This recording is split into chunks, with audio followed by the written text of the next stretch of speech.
Halo teman-teman, jumpa lagi dengan saya Awan di sini. Hari ini kita akan bahas mengenai validasi NIK dan KLU NPWP Anda secara online, teman-teman.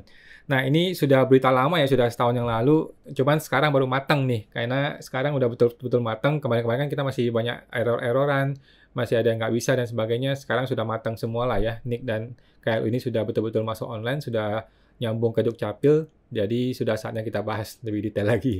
Oke. Tapi seperti biasa teman-teman, gue perlu disclaimer dahulu nih sebelum memulai ya, bahwa semua yang saya sampaikan di video ini adalah pendapat pribadi gue 100% teman-teman ya. Ini bukanlah kajian akademis, tidak dapat dibuktikan kebenarannya, dan belum tentu sesuai dengan peraturan pajak yang berlaku ya. Jadi kalau ada yang salah, mohon dikoreksi langsung di bagian komentar teman-teman ya. Walaupun gua seorang konsultan pajak yang resmi ya teman-teman, tetapi isi video ini bukanlah saran profesional konsultan pajak buat Anda ya. Anda semua teman-teman tidak bisa dan tidak boleh menjadikan video ini sebagai satu-satunya pedoman bagi lu untuk melaksanakan kewajiban perpajakan lu gitu. Karena kan masing-masing kita punya kasus-kasus yang berbeda-beda gitu ya teman-teman. Nah, mohon teman-teman konsultasikan dengan konsultan pajak Anda masing-masing atau penyuluh di KPP apabila Anda mau bertanya yang lebih spesifik tentang perpajakan Anda, gitu teman-teman. Nah, Awan akan tersedia gratis teman-teman secara langsung di live Instagram Pajak Smart di setiap hari Senin jam 8 malam.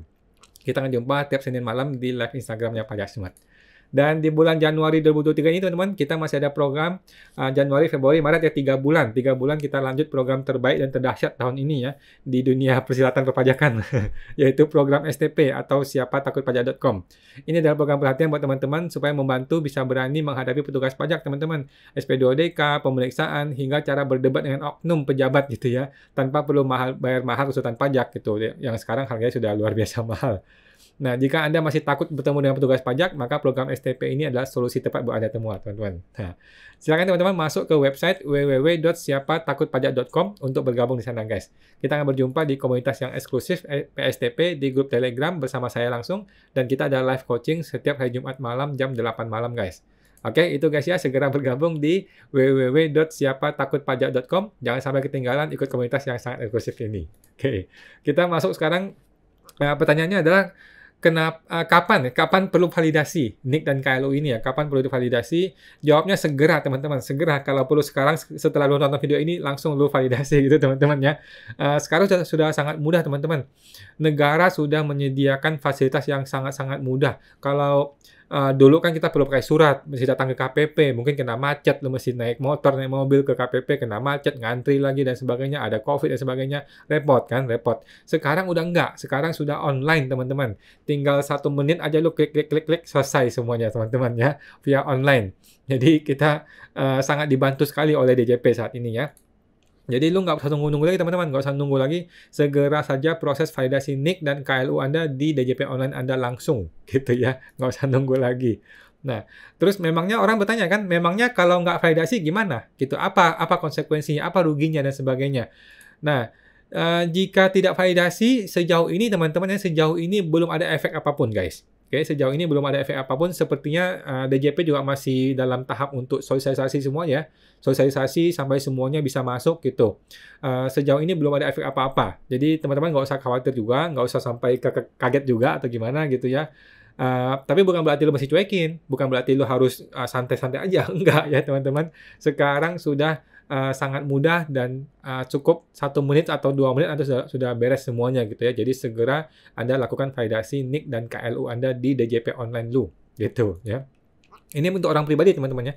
Kalau badan gue belum ngecek deh. Kalau orang pribadi masuk gue ya. Ini untuk orang pribadi.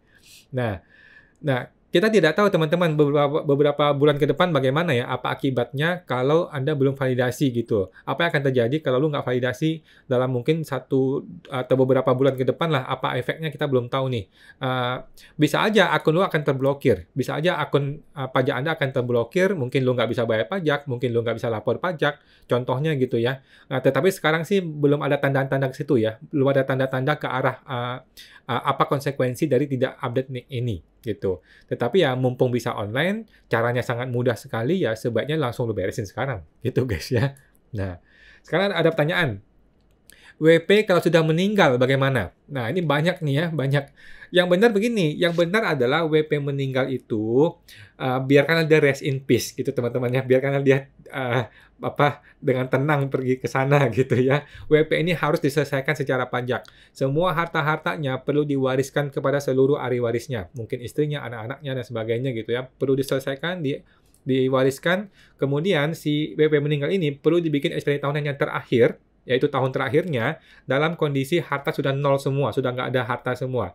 Walaupun harta itu belum dibalik nama ke orang lain, teman-teman, sudah harus diwariskan ke masing-masing ahli waris gitu.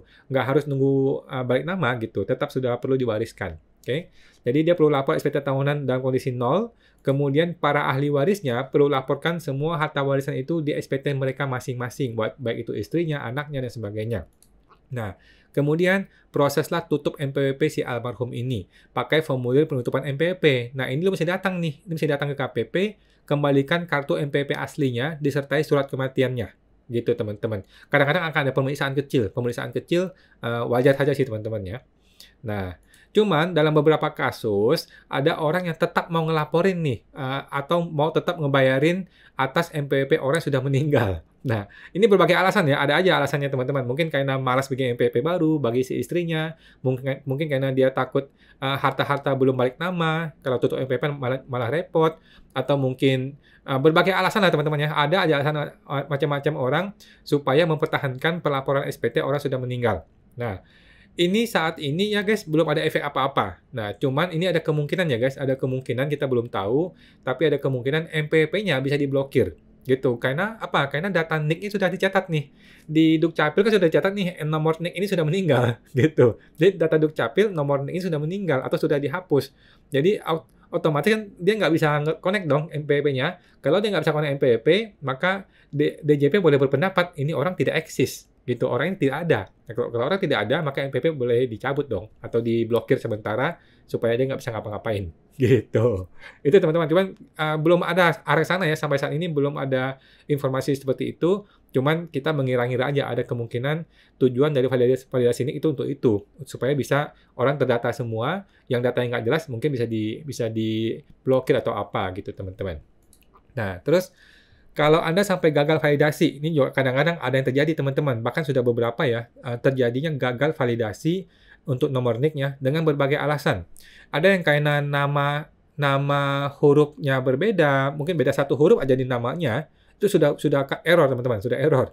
Atau KTP-nya belum iktp, ini udah pasti error gitu, karena kan data DJP akan langsung connect ke Dukcapil yang iktp, bukannya KTP biasa. Atau mungkin Anda pernah ganti nama. Mungkin pernah ganti nama, tetapi belum update nih. Entah di Dukcapilnya atau di NPWP-nya belum update gitu. Itu juga jadi masalah. Kemungkinan kadang-kadang gelarnya SE ada titiknya, atau SE nggak ada titiknya. Ada insinyur pakai IR, ada insinyur pakai insinyur, itu juga berbeda. Itu juga jadi masalah. Gitu teman-teman. Dan ada aja lah macam-macam ketika terjadi error mengenai validasi NIK ini. Oke. Nah, solusinya apa? Solusinya adalah Anda perlu coba lagi teman-teman. Coba lagi berulang-ulang sampai bisa. Kemarin gua ada error sekali gitu, kemudian ulang-ulang lagi, bisa akhirnya. Nah, jadi coba terus sampai bisa. Kalau memang udah coba-coba berkali-kali nggak bisa, maka solusinya Anda perlu screenshot. Lu perlu screenshot yang errornya itu bagaimana. Nah, terus lu mesti datang ke KPP. Kasih tahu nih ke bagian pelayanan KPP, Pak, Bu, ini saya error nih validasi NIK-nya, ini screenshot-nya bagaimana ya, tolong dibantu. Nah, nanti orang KPP akan bantu ngeberesin. Kalau masalahnya bukan di Dukcapil, itu masih bisa diberesin di KPP. Tetapi kalau masalahnya errornya di Dukcapil, Anda diminta ke Dukcapil dulu, diberesin dulu di Dukcapil. Mungkin ada yang error di Dukcapilnya, mungkin datanya nggak ketarik oleh DJP, mungkin itu KTP palsu kadang-kadang ya, bukan palsu maksudnya, ketika lu bikin iktp mungkin datanya nggak sinkron dan sebagainya gitu, itu kan human error ya, bisa terjadi. Jadi lu mesti ngeberesin ini dulu gitu teman-teman. Jadi walaupun belum ada resiko apa-apa, jangan dianggap remeh teman-teman ya, nomor NIK Anda perlu divalidasi di DJP Online. Oke, sekarang kita ngomongin mengenai KLU. Nah, KLU ini menarik nih.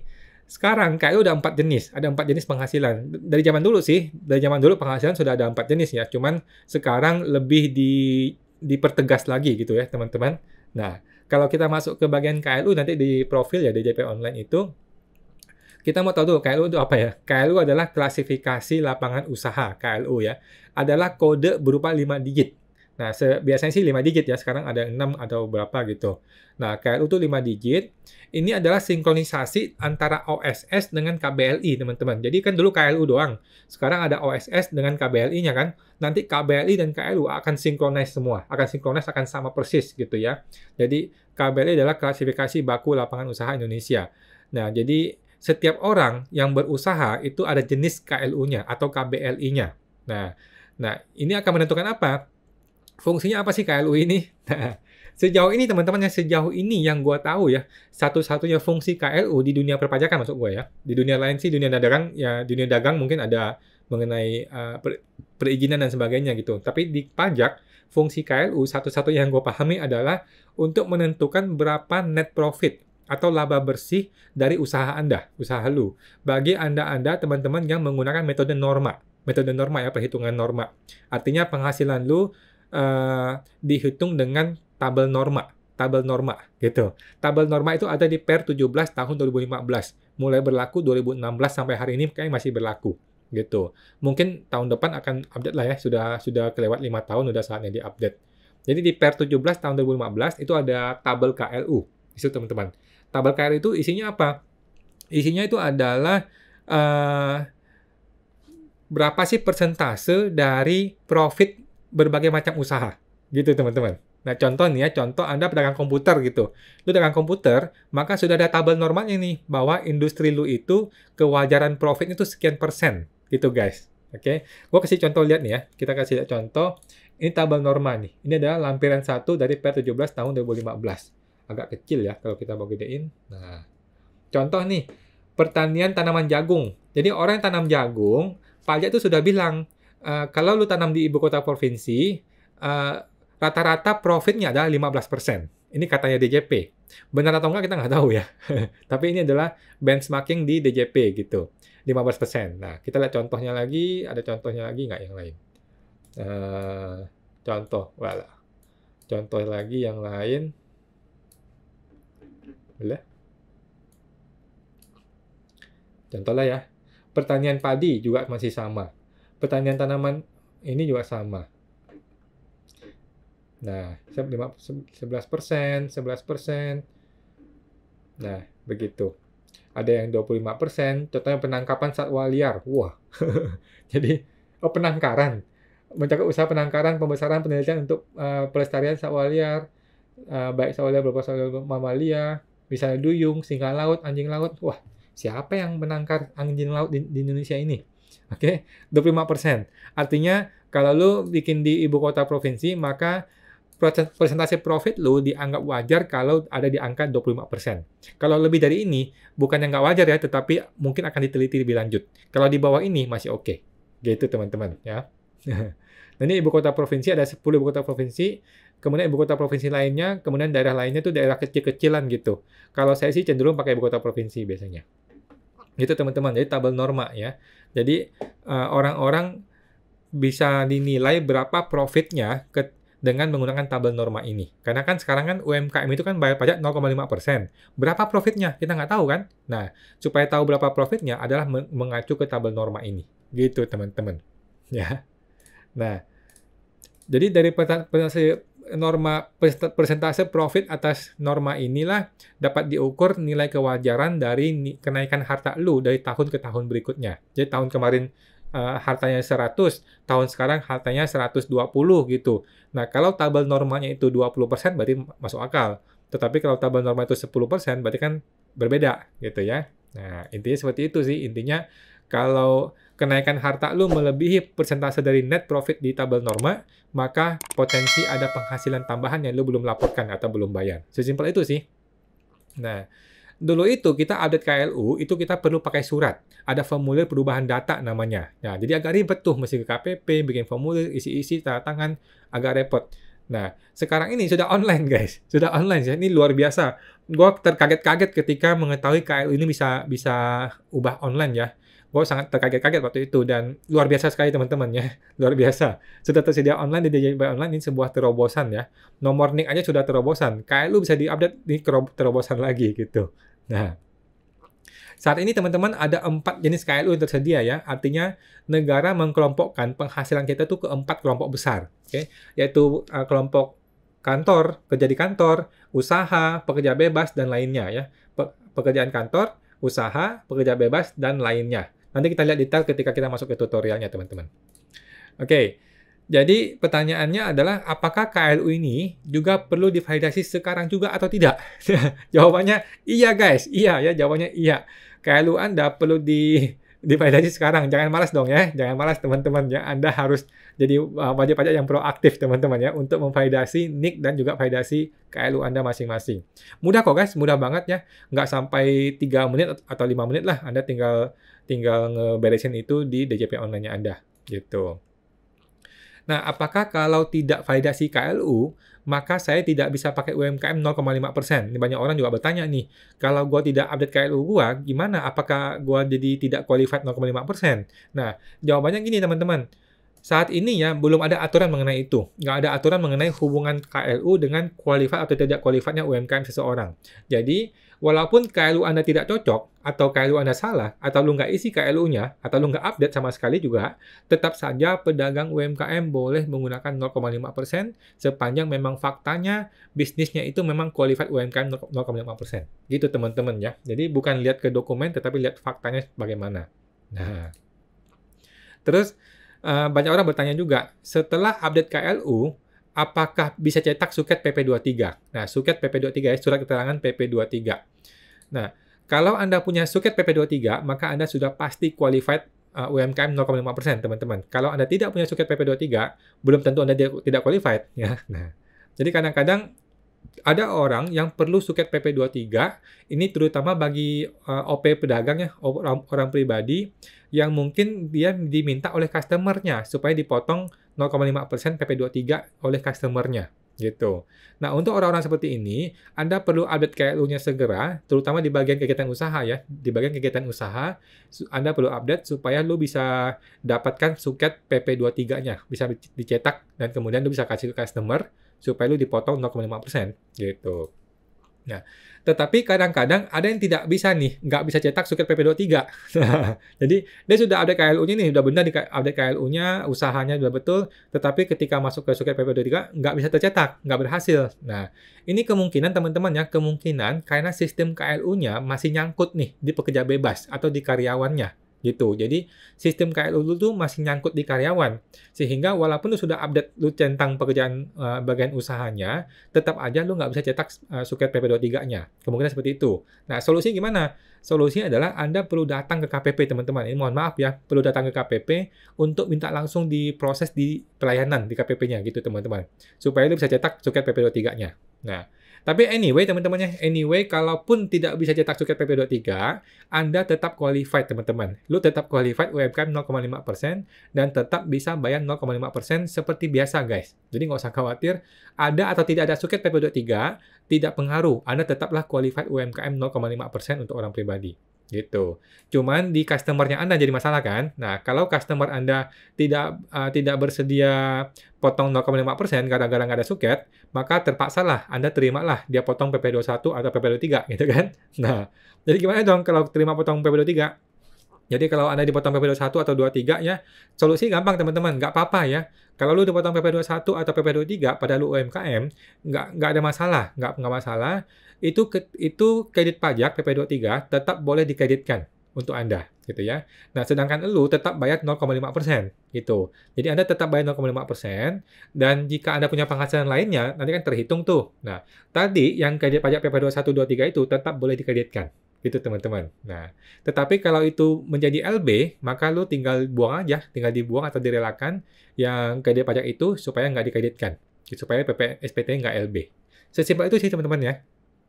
Nah, jadi kalaupun memang Anda bergerak di bisnis yang jasa, contohnya lu bengkel gitu ya, mungkin lu orang pribadi punya bengkel gitu, tetapi tidak bisa cetak suket PP23, maka kan lu jadi agak susah kan nanti kan. Nah, solusinya gampang. Solusinya adalah Anda perlu buat PT perorangan. Gitu teman-teman ya.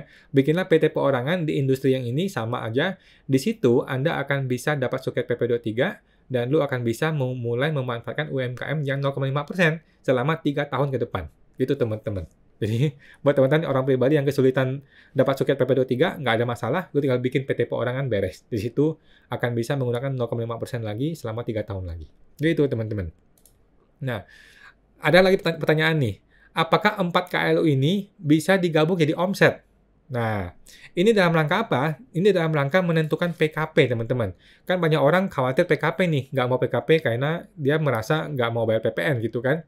Nah, setahu saya teman-teman, yang setahu saya, pekerjaan yang dalam rangka pekerjaan karyawan itu tidak digabung. Udah pasti ya, udah pasti tidak digabung. Yang namanya karyawan sudah pasti tidak digabung dalam rangka menentukan omset, dalam rangka menentukan PKP. Oke?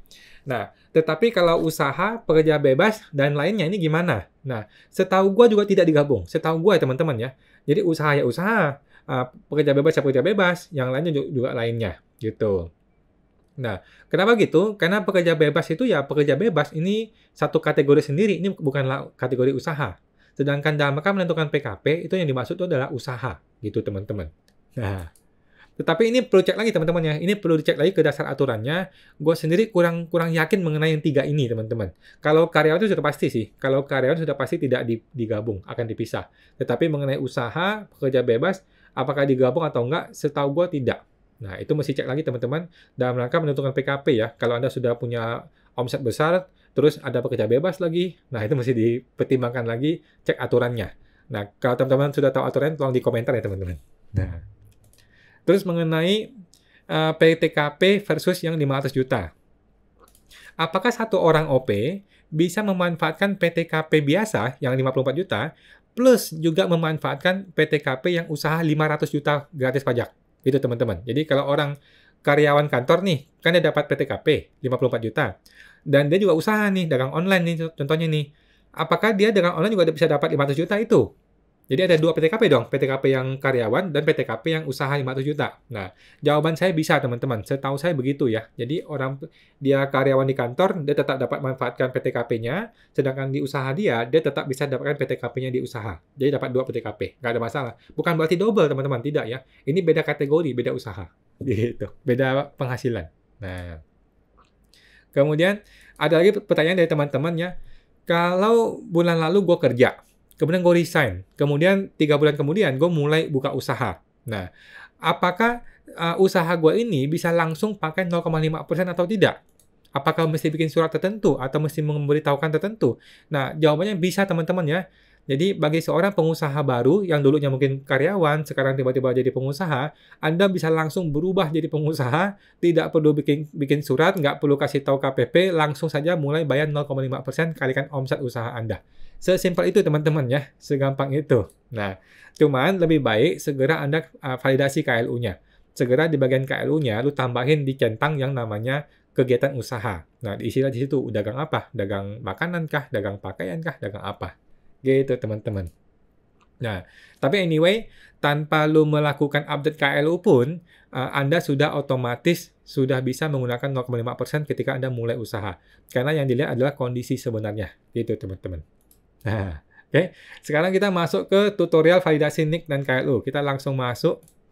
Jadi buat teman-teman ya, kalau Anda mau validasi NIK dan KLU, Anda tinggal langsung masuk ke DJP Online di sini, ke djponline.pajak.go.id. Nah, ini dia. Ayo segera validasi NIK untuk jadi NPWP. Oke. Ini teman-teman tinggal masuk ya. Contoh ini adalah KTP Anda, kode sandi Anda apa, passwordnya, masukin, kemudian masukin 6FAF3. Masukin ininya, kode captcha-nya, login. Nah, ini adalah portal DJP Online Anda, teman-teman ya. Ini profil, klik sini, klik profil di sini. Kemudian Anda tinggal masukkan, nah ini data utama, data lainnya, data KLU, anggota keluarga, dan info perpajakan. Ada banyak teman-teman. Nah, di bagian ini nih, di bagian nomor NIK ini, di sini Anda cek di sini, apakah sudah valid di sini. Kalau di sini sudah valid, berarti Anda sudah valid, sudah selesai, teman-teman. Tetapi kalau di sini belum valid atau perlu divalidasi, maka Anda perlu isi nomor NIK di sini, teman-teman. Isi nomor NIK di sini, kemudian Anda klik validasi di sini. Begitu Anda klik validasi, maka tercentanglah Anda sudah valid. Kalau ternyata belum valid, Anda coba tes lagi sampai bisa. Dan kalau memang betul-betul tidak bisa, maka Anda perlu datang ke KPP. Lu screenshot, lu fotoin, lu bilang ke KPP, Pak, kok ini error nih, gimana caranya? Nanti orang KPP akan bantuin Anda untuk validasi. Itu teman-teman ya. Ini yang pertama adalah data utama validasi NIK, ini wajib teman-teman Anda daftarkan. Kemudian data lainnya ini cuma alamat doang, nomor HP dan email. Data KLU, ini teman-teman, nih data KLU. Ini ada keterangan valid di sini ya.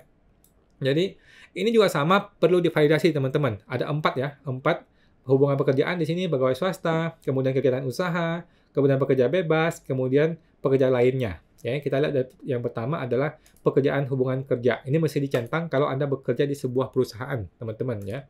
Nah, tinggal dicentang aja. Nanti di sini KLU-nya tinggal pilih apakah pegawai negeri sipil, apakah anggota militer, apakah BUMN, atau pegawai swasta, atau Anda pensiunan juga bisa. Nah, yang kedua adalah kegiatan usaha, teman-teman. Ini kegiatan usaha ya. Nah, usaha di sinilah yang dimaksud dengan UMKM kalau orang UMKM ya. Kalau Anda UMKM di sini nih kategorinya. Nah, kegiatan usahanya apa? Contohnya dagang pakaian contohnya. Mereknya apa? Mereknya mungkin Bajuku contohnya. Di sini KLU-nya Anda mesti isi di sini. Dagang eceran pakaian. Nah, ini ada nih. Perdagangan eceran pakaian atau perdagangan eceran pakaian, alas kaki dan perlengkapan pakaian bekas. Nah, jadi Anda tinggal isi aja teman-teman yang paling mendekati dengan usaha Anda. Nggak perlu sama persis gitu. Kalau lu dagang sebuah barang yang belum ada di KLU, maka lu tidak perlu sampai mencari ketemu teman-teman. Lu tinggal cari yang paling mendekati saja. Gitu ya. Nah, kemudian sebelah kanan sini, apakah memiliki karyawan? Nah, kalau saya sih tidak. Nah, kalau Anda punya karyawan, maka ada kemungkinan Anda perlu bayar PP21 nanti. Maksudnya perlu lapor PP21. Nah, kalau enggak, ya nggak usah. Nah, metode pembukuan atau pencatatan. Nah, kalau saya sih orang pribadi selalu pencatatan. Tetapi kalau Anda mau pembukuan, Anda boleh pembukuan. Gitu teman-teman ya. Nah, atau pencatatan di sini tinggal diklik. Nah, yang ketiga, pekerja bebas. Pekerja bebas ini apa contohnya? Contoh pekerja bebas itu adalah contoh agen asuransi, kemudian agen MLM, kemudian konsultan pajak juga pekerja bebas, konsultan manajemen pekerja bebas, pengacara juga iya pekerja bebas. Pokoknya yang sifatnya profesional, yang punya lisensi, maka di sini nih masuknya kategorinya pekerja bebas. Yang nanti dia bisa memanfaatkan 50% tabel norma gitu teman-teman. Nah, pekerja bebas ini pakai norma teman-teman ya. Kalau kita usaha di sini kan bayar pajaknya pakai 0,5% kalau Anda usaha. Tetapi kalau di sini pekerja bebas sudah confirm pakai norma, teman-teman. Sudah wajib pakai norma. Biasanya sih 50% ya kalau yang sifatnya jasa gitu. Nah, apakah pencatatan atau pembukuan mesti dicentang juga. Apakah punya karyawan dicentang juga. Nah, lainnya saya nggak pernah isi sih kalau yang lainnya sih. Ini nggak pernah diisi, tapi mungkin ada juga nih. Ini mungkin industri atau apa gitu. Nah, saya sih nggak pernah isi kalau yang lain di sini. Gitu teman-teman. Anda perlu klik ubah profil di sini supaya terupdate. Nah, anggota keluarga Anda perlu isi ya. Nah, kalau saya sih belum menikah. Kalau Anda sudah menikah, tinggal isi nama istrinya siapa, nomor NIK-nya berapa, nomor kakaknya, atau anaknya, mesti diisi. Yang lain sudah nggak perlu. Gitu teman-teman ya. Jadi segampang itu teman-teman. Tinggal Anda update aja ke sana ya. Nomor NIK perlu diupdate, dibikin valid. KLU-nya perlu dibikin valid. Kalau dua ini sudah valid, Anda sudah beres pekerjaannya. Gitu. Tetapi kalau NIK belum valid, lu perlu coba lagi. Kalau belum bisa, Anda perlu datang ke KPP untuk validasi. Ingat teman-teman ya, jangan remehkan teman-teman. Jangan sampai tiba-tiba lu keblokir, lu bingung nanti. Ya. Kemudian nomor KLU juga perlu divalidasi. KLU ini penting nggak penting sih, tetapi ya oke lah. Sebaiknya Anda update lah. Karena kan negara mau tahu lu usahanya apa gitu. Kalau nggak jelas kan nanti malah repot. Gitu. Oke, itu teman-teman yang untuk hari ini seperti itu untuk tutorial online-nya. Mudah-mudahan bisa membantu teman-teman ya. Sekarang sudah mudah sekali teman-teman ya. Ini sudah sangat-sangat mudah. Gua orang yang paham IT dikit-dikit ya. Gua tahu bahwa ini susah sekali sebenarnya. Susah negara mau bikin seperti ini. Ini udah susah dan mahal teman-teman ya. Bikin IT ini mahal sekali nih. Ini bayar IT, database-nya segitu rumit, mesti connect ke Dukcapil. Waduh, gue nggak kebayang betapa rumitnya gitu. Pasti mahal dan susah sekali bikin sistem seperti ini. Dan kita tinggal pakai gitu teman-teman ya. Kita tinggal pakai sesimpel itu, tinggal klik-klik doang beres ya. Jadi kita terima kasih banget sama Bu Sri Mulyani dan tim DJP untuk sudah bekerja keras ya teman-teman untuk melakukan reformasi pajak ini. Oke, itu ya teman-teman ya. Terima kasih sudah meluangkan waktu untuk nonton video ini. Awan akan tersedia gratis secara langsung teman-teman di live Instagram Pajak Smart setiap hari Senin jam 8 malam seperti biasa. Dan kita masih mau promo nih Januari, Februari, Maret 3 bulan di 2023 ini. Kita lanjut program yang terbaik dan terdahsyat tahun ini ya di dunia persyaratan pajak ya, bercanda teman-teman ya. Yaitu program STP atau siapatahuPajak.com. Teman-teman tinggal masuk di sana untuk pelatihan membantu teman-teman supaya berani menghadapi masalah pajak Anda ya. Petugas pajak, SP2DK, pemeriksaan, hingga cara berdebat dengan oknum pejabat gitu. Tanpa perlu bayar mahal konsultan pajak yang sekarang tuh harganya sudah nggak kira-kira ya. Nah, jika Anda masih takut dengan petugas pajak, punya mindset yang salah, maka program STP ini adalah solusi yang tepat buat Anda. Nah, sekarang teman-teman tinggal masuk ke website www.siapatakutpajak.com untuk bergabung sana guys. Kita akan berjumpa di komunitas yang sangat eksklusif ya, PSTP, di grup Telegram bersama saya, dan kita tiap hari ada diskusi tiap hari teman-teman. Kalau ada pertanyaan silakan ditanyakan, dan kita ada live coaching setiap hari Jumat malam gitu teman-teman. Ini adalah live coaching yang paling seru dalam hidup saya ya. Oke, itu aja guys ya teman-teman. Segera bergabung di www.siapatakutpajak.com. Jangan sampai ketinggalan ikut komunitas yang sangat eksklusif ini. Sampai jumpa teman-teman. Terima kasih.